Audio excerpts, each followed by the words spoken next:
Hey guys, and welcome to Helicopter Simulator 2014, and this is called Search and Rescue. Hope you guys enjoy. Alright, so here we are in the sim, and an aircraft's crashed, so we're going to pick up some survivors. Just to talk a little bit about the simulator, it's one of the only ones where you can actually walk around, and I know you can do that in Arma as well as Project Reality, and I think take on helicopters as well. But it's one of the dedicated simulators where you can do that, so that's a pretty cool feature. Alright, so let me get rid of these gauges and stuff like that. So looking around the cockpit here, you can tell it's not a whole lot to look at. And before I take the flight, I just want to talk a little bit about the definition of a simulator. And this this game has gotten a lot of bad reviews. I think I'm guessing mainly from maybe non-simmers. The helicopter physics aren't the greatest, and if I were to rate this, I would say it's very comparable to Battlefield or Project Reality as far as the helicopter dynamics and things like that. And then I would certainly put, on a scale of 1 to 10, I'd put Arma probably at a 5, like right in the middle of the road. This would probably be a 2 or a 3, so at the lower end of that, as well as Project Reality. And then Flight Simulator would be probably a 6, or 7, or 8, around there. Take on Helicopters, probably a 9, and then the very, very high fidelity, almost commercial grade DCSQE and Black Hawk, which I haven't flown, but I've seen a lot of videos on them, and it's definitely high end compared to the A10 and things like that. Very high fidelity models. So let's get the engine started. It's really easy. It's just one key.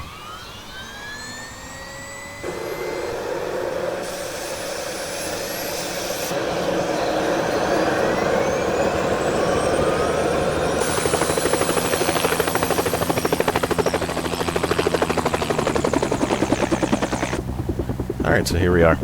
And I'm just going to fly around a little bit, talk about the sim. This isn't a military simulator, so it's a little bit different from my channel, but I did want to introduce it because I know a lot of you guys like helicopters and flight simulators in general. In fact, a lot of the milsim community flies all sorts of simulators. So what this title brings is pretty unique. One, you know, you definitely have to have the kind of basics of flying a helicopter, and right off the bat, this definitely reminds me of Project Reality, just kind of flying around and the flight physics and things like that.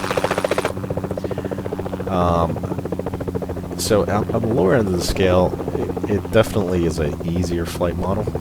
But I'll tell you what, Flight Simulator X, with some of their adventures as well as the some expansion packs with the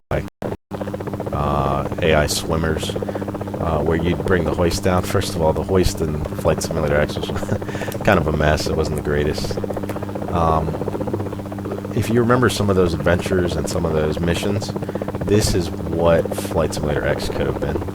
And all it is rescue missions. So you rescue aircraft, you rescue down pilots, remove logs from roads, put out fires by picking up canisters of water and things like that. So if you remember my analysis of what makes a good military tactical simulation, you remember graphics was third, and I actually should have moved that down to fourth, because one of the first things is, or the number one thing is storyline, and this completely has it.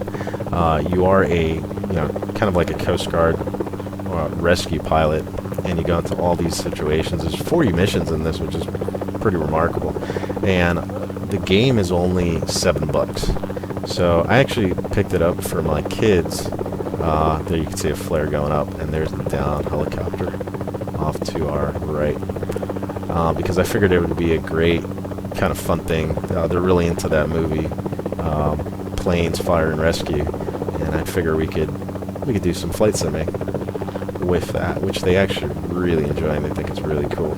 So the graphics aren't the greatest. It is running on OpenGL, which, if you remember, that's what IL-2 is actually running on.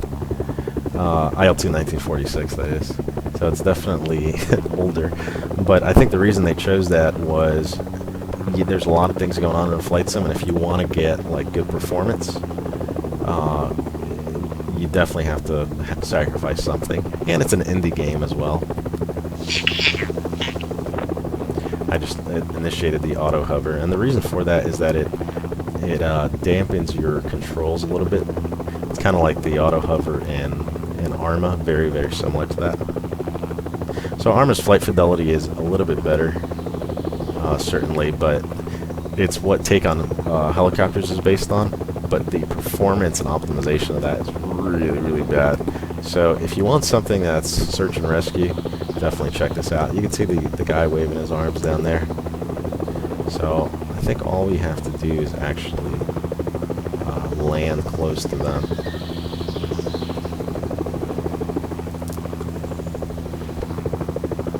And actually pick them up. Let's see if I can do this safely. Oh, that guy's injured. He's got blood on his face and stuff like that. So the level of realism is certainly cool. Oh, I don't have to land. I thought I did actually just have to place them up, because this is not a good landing spot. But you can see the physics there weren't bad, so I'm going to go ahead and get the rope down.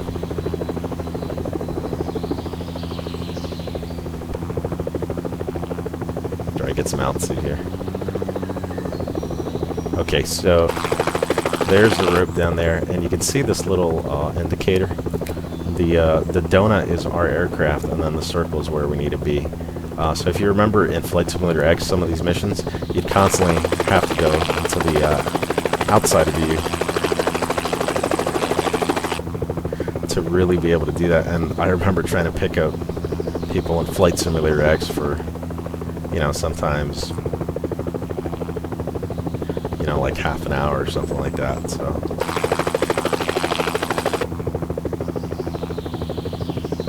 So it gives you a good indication. So there's green. Once that bar goes up, it means we're picking somebody up.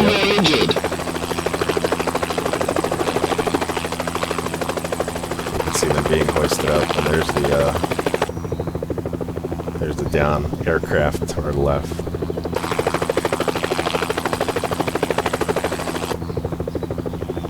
All right, so we got one more person right down there, and we're going to reposition to get her.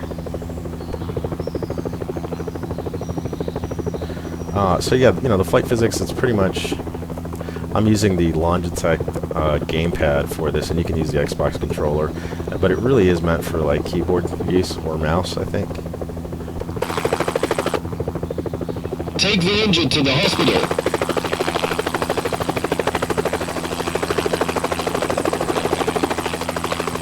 And you can see them come up. That's actually a dude.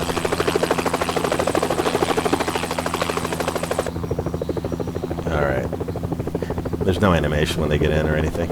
Alright, so I'll disengage the auto hover and I'll go ahead and fly up. This game is only $7, and I think at one point it was like $2 or $3. And there's a new one, it's a 2014. I think it's pretty similar though. But the main thing is you really do forget about the graphics when the storyline is there, and that's what this definitely has. It's just a great storyline. And all these unique objects. You can see some farm equipment down there. You can hear birds in the distance. So I'm going to go ahead and one of the things about these simulators is you really have to kind of be gentle in your movements.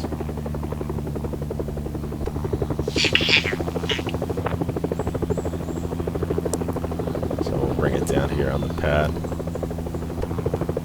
So not high fidelity, but certainly enough to make it enjoyable. And if this was like Take on Mars, or Take on Helicopters, it would be 10 times more difficult. Return to base. All right, so you can see them injured people walking into the hospital there. And so again, the fact that you can actually leave the helicopter is pretty cool, and you can hear the ambient noises and stuff like that. One of the very annoying things about this this flight sim is the radio, and basically if you go into your main folder for the game, Helicopter Simulator 2014, you go into SFX and then you go into voice. There's a radio wave file, and you can just X that out or delete it, and you won't hear. For some reason, they included carrier case 3, or I can't remember what case, recoveries, carrier operations, basically, and that's the radio traffic. It's really annoying. So you can delete that, and then there's if you don't like any of the wave files, you can delete those. I'll go ahead and start the engine up again. So one of the things I wanted to comment on was the calling this a flight simulator.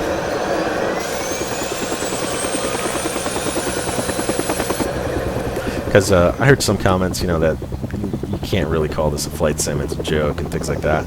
And it's not. It's very similar. It's a little bit below Arma 3.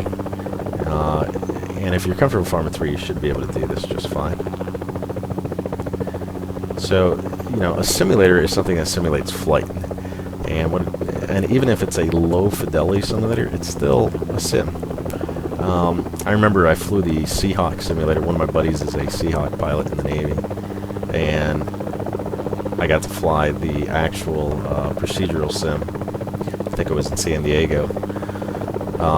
And I'm telling you, the flight, first of all, the graphics were from like 1980s, and then the flight fidelity was pretty atrocious. I mean, the flight physics were almost non-existent, like you didn't really have momentum or anything like that, and that's what, the Navy uses to train real pilots. So when people, say, oh, that's not a simulator, that's not a real sim, I beg to differ. It's a low fidelity sim, but it's still a sim. So I'm using the Logitech rumble pad, and basically my right thumb controls the pitch, which is what, maybe somebody's mouse would do, and then it also controls the yaw, and then my left thumb controls the collective as well as the roll. So I'll show you some of the terrain here. So again, the graphics aren't the greatest, but you really lose that when you're doing rescue missions, and that's what makes this really special. For instance, I could pitch all the way down here, and it's just it's okay, I guess. You don't really gain forward speed like you're supposed to. So yeah, definitely like Project Reality style. Okay, so I'll bring it back to landing. So a little bit different from my channel. I just figured I'd introduce this in case you guys are interested in a flight simulator like this. Definitely high performance. I'm getting 60 frames.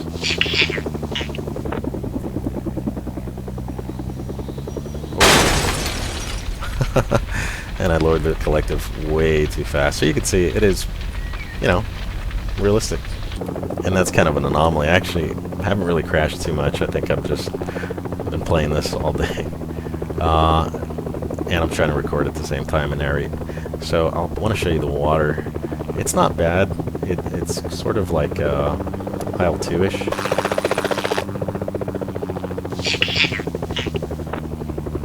Bring it down here just a little bit. I don't know why my auto hover's not working the greatest right now. But you can hear the waves as you get closer to them.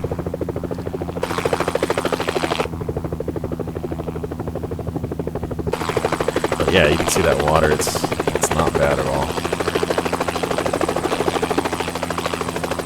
And you do get to do some sea missions where you're picking up, people from stranded yachts and things like that. I'll bring it down closer so you can see some of the water effects.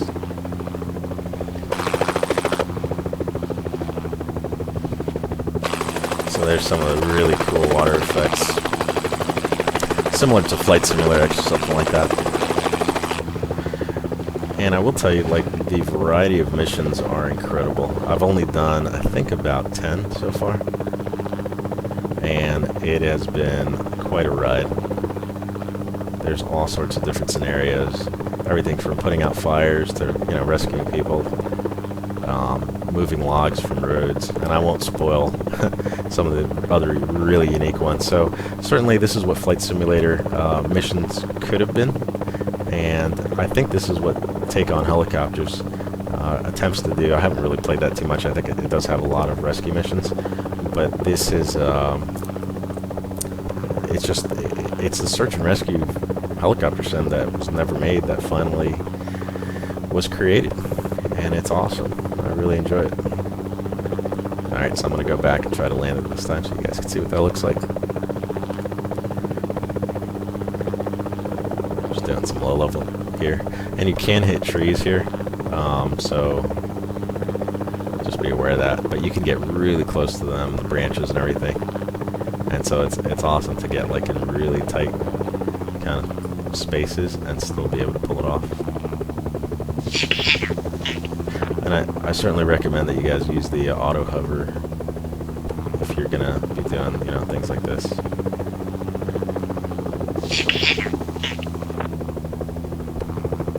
Let's see if I can get really close to these trees here. And there's some great weather effects. Like there's actually a hurricane mission where your aircraft does get blown around by the wind and things like that. So you can see we're getting really close to these trees. And the controllability is pretty cool. It's pretty fun.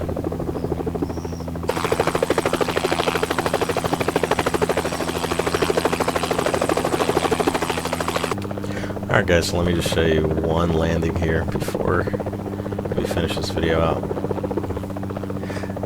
And I'm not sure who did the runway markings, but 45 is not a valid runway number because they only go up to 36, which is the you know, based on the magnetic heading. So the other one's 27, which is westbound, which is accurate. But and then what's pretty funny, they also have an aircraft parked at the end of the runway at all times, which is kind of funny.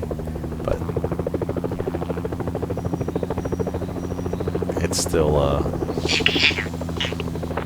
pretty cool.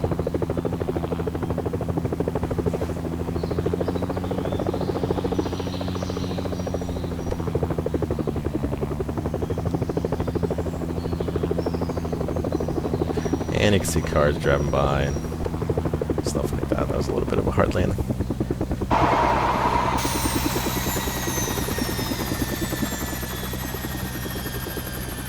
Alright guys, so hope you enjoyed that video. Hope you check this out. It's only $7, definitely worth it. Tons of fun if you ever wanted to do search and rescue operations in a helicopter. I think it's probably the best compromise between what you had in Flight Sim, which didn't have a whole lot of content, and it was very difficult because you didn't have some of the indicators. In Flight Sim, you know, you do have a crew chief or a guy in the back that actually looks down and with the hoist and the rescue swimmers, and he actually directs you on where to go. And they also have hover indicators and stuff like that, where it shows you, you know, if you're moving out of alignment and things like that. So that kind of simulates some guy in the back actually talking to the pilot, like, hey, you got to move left, move right, descend, whatever the case may be. And then it's a compromise between that and maybe Take on Helicopters, which is very high fidelity but low performance. So hope you guys check out this Flight Sim, and I'll see you guys next time.